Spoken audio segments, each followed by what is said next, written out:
Hello mga kababayan, it's me Eda. Ang buong bansa ay kasalukuyang nagluluksa at nanginginig sa matinding galit. Magpakatotoo nga tayo, hanggang kailan natin titiisin ang ganitong kabulukan sa ating sistema? 3 innocent students dead, 13 more wounded. Nangyari ang masakre na yan sa loob mismo ng isang eskwelahan sa Tacloban City. 2 minor de edad ang pumasok. May bit-bit na Glock 9mm at .38 caliber revolver. At walang awang nagpaulan ng bala dahil lang sa isang simpleng alitan. This is a sickening reality mga kababayan. Ang mga paaralan natin na dapat ay ligtas na silungan, ginawa ng hunting grounds ng mga teenage monsters. So sino nga ba talaga ang dapat sisihin sa batas na ito mga kababayan?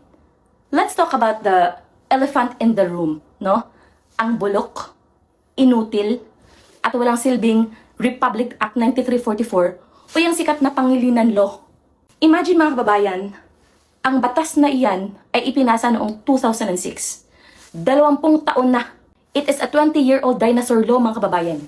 Isang luma at ang pag-iwanan ng batas na pilit pa ring isinusuksok sa modernong panahon. For 2 decades mga kababayan, ang batas na ito ang naging invisible shield ng mga batang kriminal. Isipin ninyo, 20 years ago, wala pang ganyang katinding exposure ang mga kabataan sa internet. Wala pang matinding exposure ang mga kabataan sa karahasan at droga. Pero ngayon, iba na ang henerasyon. Dahil sa 15-year-old minimum age of criminal responsibility, untouchable na ang mga mamamatay tao. Ang mga 14 at 15 years old ngayon, mas marunong pa sa matatanda kung paano magkasa, magkarga, at kumitil ng buhay. Pero kapag nahuli, dadaan lang sa kunwaring rehabilitation sa bahay pag-asa na parang nagbakasyon lang, no? So si Senator Robin Padilla mga kababayan is 100% correct. Babaan agad ang age of criminal responsibility sa 10 years old, no? Dapat nang maipasa ang batas na sinusulong niya nang matapos na ang kalokohang ito mga kababayan. Kung may utak ka para pumatay, may sapat ka dapat na utak para mabulok sa kulungan. Cuddling these killers under the guise of youth for 20 straight years is a state-sanctioned complicity to murder mga kababayan. At sa mga magulang na kulang sa disiplina, gising naman kayo kung ang sarili mong anak ay nakakapagdala ng Glock 9mm sa loob ng school, sa bag nang hindi mo alam. Napakabaya mong magulang.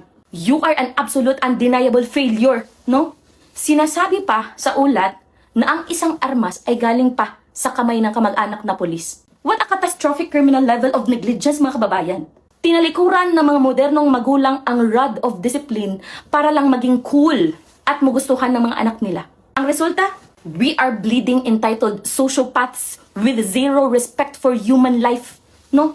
Kung ang mga magulang ay ayaw magdisiplina sa kanilang mga anak, sila mismo ang dapat pusasan ng mga pulis at itapon sa selda kasama ng kanilang mga kriminal na anak. Pero wag natin lalong kalimutan ang pinakamalaking salarin mga kababayan. Ang kasalukuyang administrasyon na sobrang lambot, walang direksyon, at wala giayo kung sa Bisaya pa. Let's look back at the iron fist of governance of former President Rodrigo Roa Duterte. Noong panahon ni Tatay Digong, may tunay na takot ang mga kriminal, ang mga drug pusher at mga pasaway. Criminals trembled because they knew the state would strike back ruthlessly and without hesitation mga kababayan. May disiplina sa mga selda dahil may liderato tayong may paninindigan. Pero ngayon, ang kasalukuyang administrasyon ay parang tutang sunod-sunuran sa mga dayuhang human rights groups.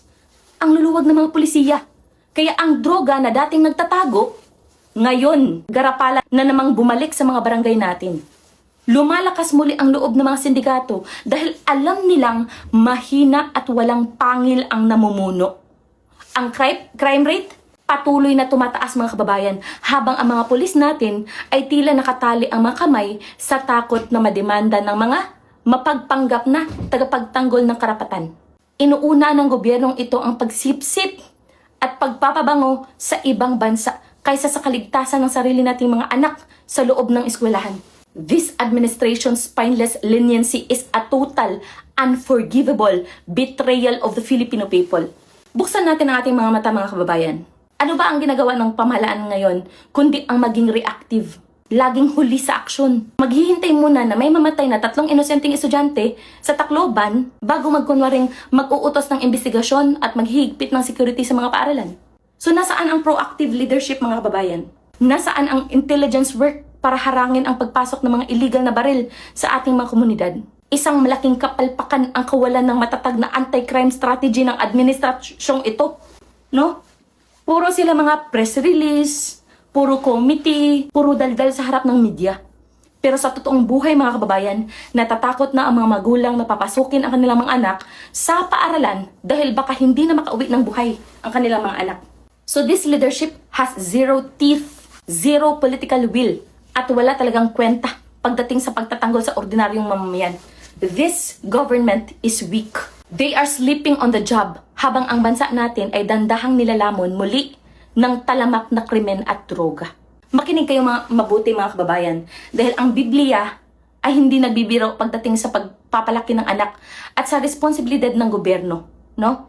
It explicitly condemns this culture of cuddling criminals and undisciplined children. Open your Bible mga kababayan to Proverbs chapter 22 verse 6. It says there, "Train up a child in a way that he should go, and when he is old, he will not depart from it."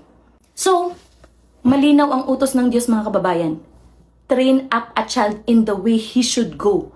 No? Hindi sinabing pabayaan mo lang ang anak mo. At lalong hindi sinabing hayaan mo siyang magkaroon ng baril sa loob ng tahanan ninyo.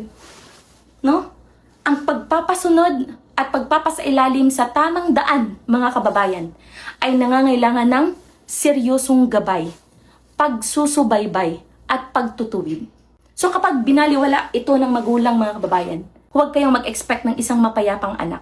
Mag-antabay kayo ng isang halimaw na magdadala ng kapahamakan sa kapwa nila. No? Sabi rin sa Proverbs chapter 13 verse 24, it says there, "Whoever spares the rod hates their children, but the one who loves their children is careful to discipline them." So, inalis ng makabagong lipunan at ng mga makabagong magulang ang pamalo at ang tunay na disiplina mga kababayan. Kaya, pinalaki ninyo ang mga kabataang walang pakundangan kundi kumitil ng buhay ng iba. Sparing the rod is not love. It is pure hatred that drives our youth straight to destruction mga kababayan. Dagdag pa sa Proverbs chapter 29 verse 15. Anong sabi doon mga kababayan?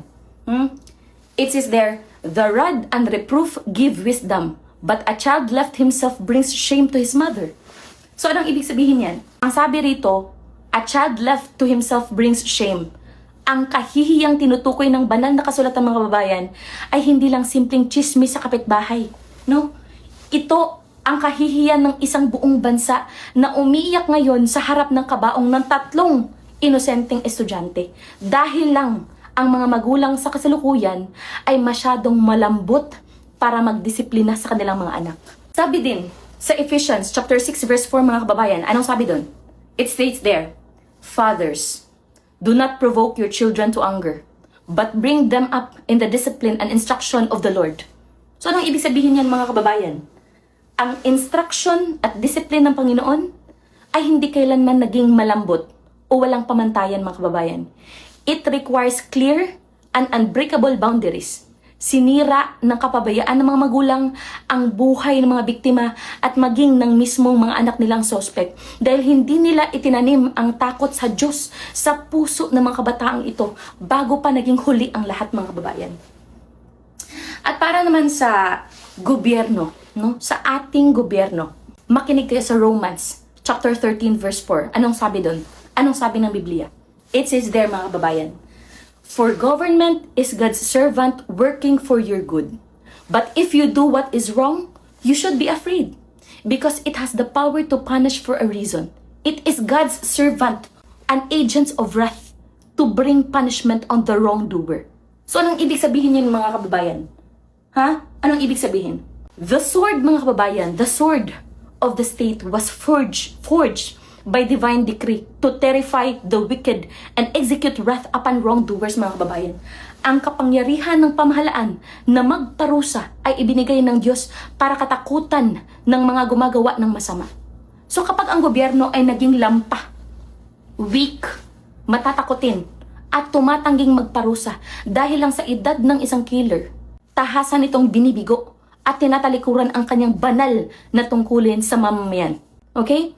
So mga kababayan, ang dugo ng mga inosente sa Tacloban City cries out from the ground. Hindi natin kailangan ng puro psychoanalysis o malalambot na paalala mula sa DepEd. No? We need to tear down the 20-year-old Pangilinan Law. Ipasa na agad ang batas ni Senator Robin Padilla, mga kababayan. Kasuhan ang mga pabayang magulang at bumalik tayo sa isang uncompromising, iron fist style of leadership, mga kababayan, na magpapatakbo sa mga kriminal sa takot. No? So wake up, Philippines! Let's stand for real justice, mga kababayan. See you soon on the next vlog.